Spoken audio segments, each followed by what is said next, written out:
জান্নাতে আদম হাওয়া করছিল আসা যাওয়া, হল হলো গন্ধম খাওয়া, শুরু হলো আল্লাহর খেলা।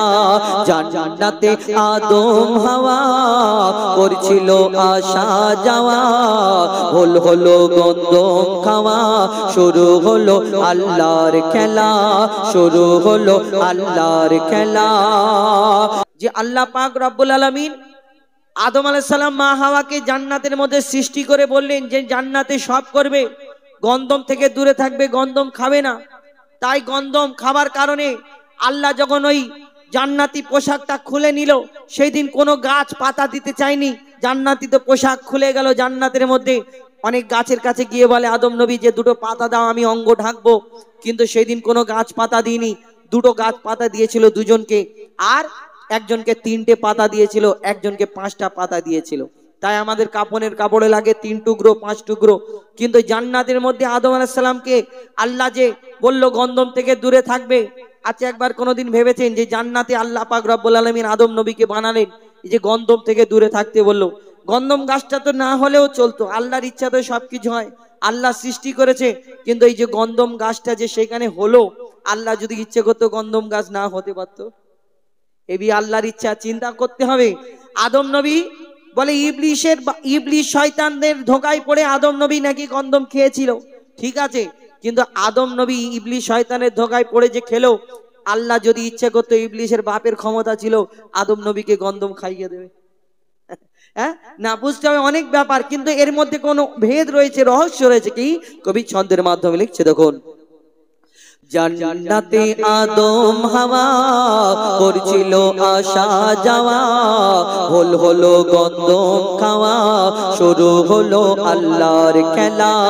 জান্নাতে আদম হাওয়া করছিল আসা যাওয়া, হল হলো গন্ধম খাওয়া, শুরু হলো আল্লাহর খেলা, শুরু হলো আল্লাহর খেলা। ভুল যদি না করতো আদম, আসতো না কেউ দুনিয়ায়।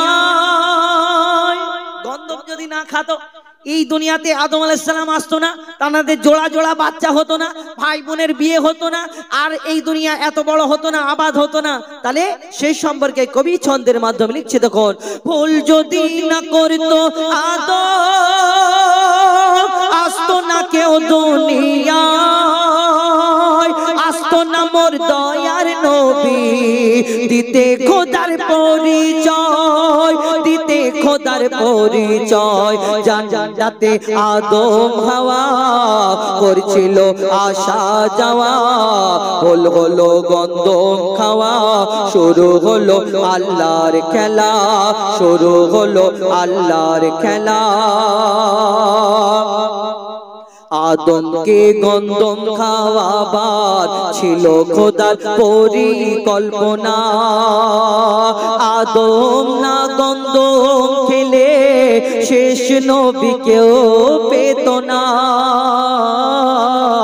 আদমকে গন্ধম খাওয়াবার ছিল খোদার পরিকল্পনা, কোরআনকে সৃষ্টি করে রাখলো ফেরেশতার মাথায়, সেই কোরআন পাঠিয়ে দেবে প্রিয় নবীজির সিনায়। আল্লাহ কোরআনকে সৃষ্টি করে ফেরেশতার মাথায় রাখলেন, আর দুনিয়াতে পাঠাবে, পানির বুকে পাঠাবে, পানি সহ্য করতে পারবে না, পাহাড়ের বুকে পাঠাবে, পাহাড় সহ্য করতে পারবে না। আল্লাহকে বলে তখন আমার দয়ার নবীর সিনাতে এই 30 পারা কোরআনকে ধরনীর বুকে পাঠালেন। কবি ছন্দের মাধ্যমে লিখছে দেখুন। কোরআনকে সৃষ্টি করে রাখলো ফেরেশতার মাথায়, সেই কোরআন পাঠিয়ে দেবে প্রিয় নবীজির সিনায়, সেই কোরআন পাঠিয়ে দেবে প্রিয় নবীজির সিনায়। ইবলিসের কি সাধ্য আছে আদমকে গন্ধম খাওয়ায়, যা কিছু ঘটেছে সে সেথায় সবই খোদার ইশারায় সবই খোদার ইশারায় হাওয়া আদম করেছে ভুল দিল সে ভুলের মাসুল এলো মুহাম্মদ রাসূল আদমের বাগানায় জান্নাতে আদম হাওয়া করছিল আসা যাওয়া ভুল হলো গন্ধম খাওয়া শুরু হলো আল্লাহর খেলা। কবি ছন্দের মাধ্যমে অতি মূল্যবান কথা লিখছে দেখুন আমার দয়ার নবী নবীজির স্ত্রী মা খাদিজা আমরা তার কথা শুনেছি তার কথা জানি তিনি যখন এই দুনিয়াতে আমার দয়ার রাসূলের কাছে একদিন তিনি আবদার করলেন আবেদন করলেন ইয়া রাসূলুল্লাহ ইয়া হাবিবাল্লাহ আমার একটা আবেদন আছে আমি যখন দুনিয়া ছেড়ে চলে যাব কি আবেদন কি ঘটনা হয় কবি ছন্দের মাধ্যমে লিখছে দেখুন নবীর বিবি মা খাদিজা ছিল নবীর বিপদের ঢাল খাদিজার ইন্তেকালে নবী মোর কেঁদে বেহাল কাফন দাফন করে সবাই দলে দলে ফিরে আসিল দয়ার নবীজি তখন কবর ধরে বলতে লাগিল আশুক মনকের নেকের আমি দেব তার জবাব আমার খাদিজার কবরে হবে না কোনো হিসাব আমার খাদিজার কবরে হবে না কোনো হিসাব জিবরিল আমিন বলছে এসে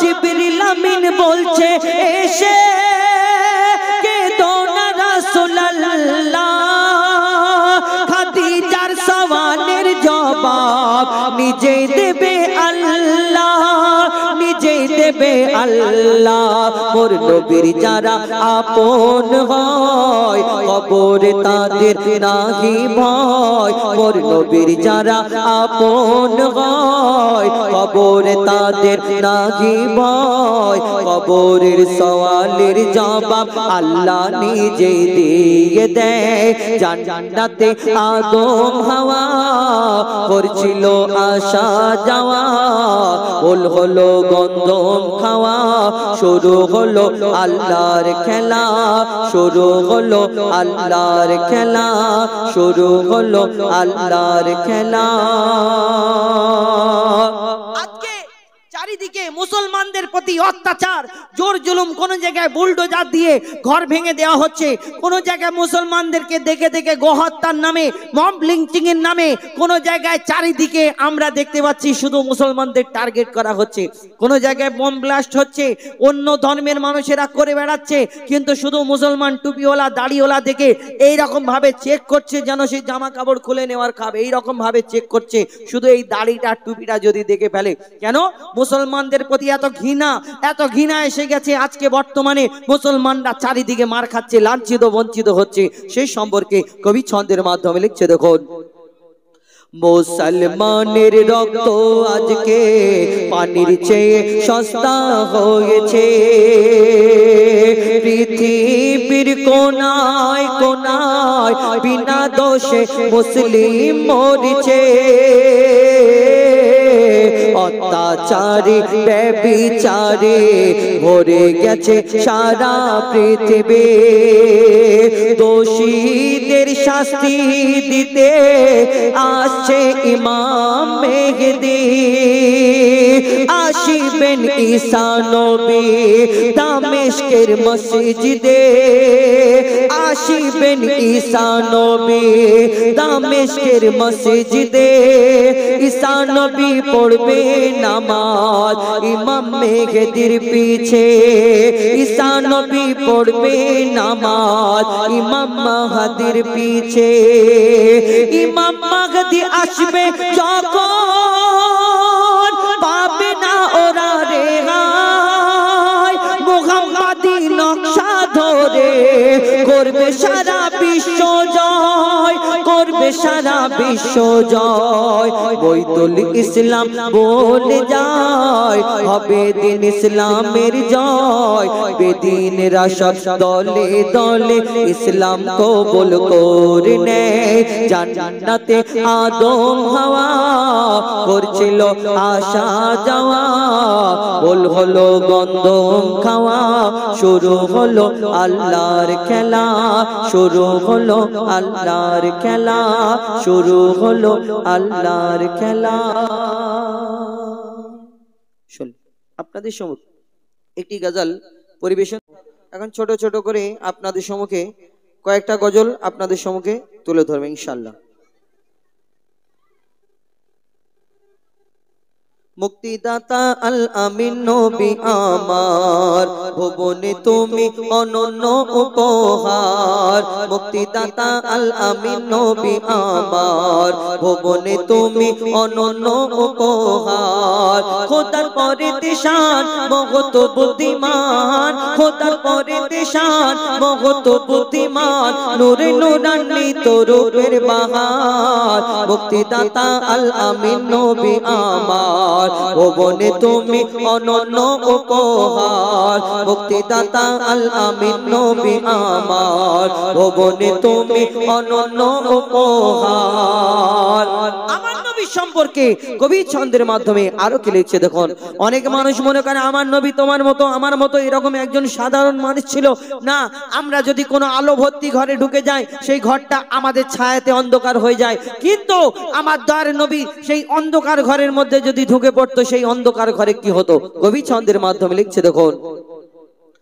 আধার ঘরেতে তোমার আভাতে আধার ঘরেতে তোমার আভাতে সুচ খুঁজে পাওয়া যেত তোমার বিনয়ী শালীন ব্যবহার সবাইকে মুগ্ধ করিত আধার ঘরেতে তোমার আভাতে সুচ খুঁজে পাওয়া যেত তোমার বিনয়ী শালীন ব্যবহার সবাইকে মুগ্ধ করিত বৃষ্টি মধুময় মুখের ভাষা তোমার মিষ্টি মধুময় মুখের ভাষা তোমার অনুপম তুমি সেরা রূপকার মুক্তিদাতা আল আমিন নবী আমার ভুবনে তুমি অনন্য উপহার মুক্তিদাতা আল আমিন নবী আমার ভুবনে তুমি অনন্য উপহার।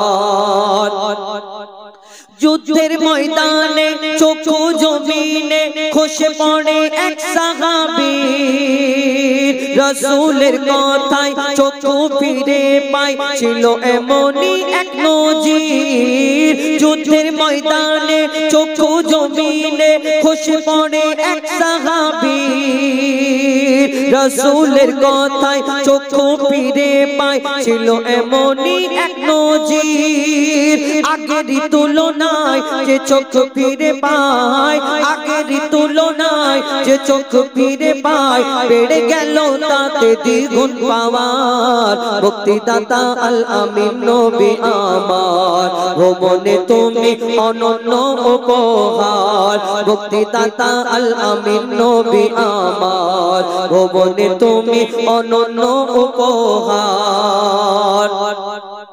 ভালোবাসিয়া ভালোবাসিব মনে প্রাণে নির্ভাবনায় তোমায় যদি পাই আর কিছু না চাই রবে না আখিরাতের ভয় ভালোবাসিয়া ভালোবাসিব মনে প্রাণে নির্ভাবনায় তোমায় যদি পাই আর কিছু না চাই রবে না আখিরাতের ভয় মুজিবুল থাকিলে নবী প্রেম নলে মুজিবুল থাকিলে নবী প্রেম নলে কবর হাসর মিজানে পাবে ছাড় মুক্তিদাতা আল আমিন নবী আমার ভুবনে তুমি অনন্য উপহার মুক্তিদাতা আল আমিন নবী আমার ভুবনে তুমি অনন্য উপহার মুক্তিদাতা আল আমিন নবী আমার ভুবনে তুমি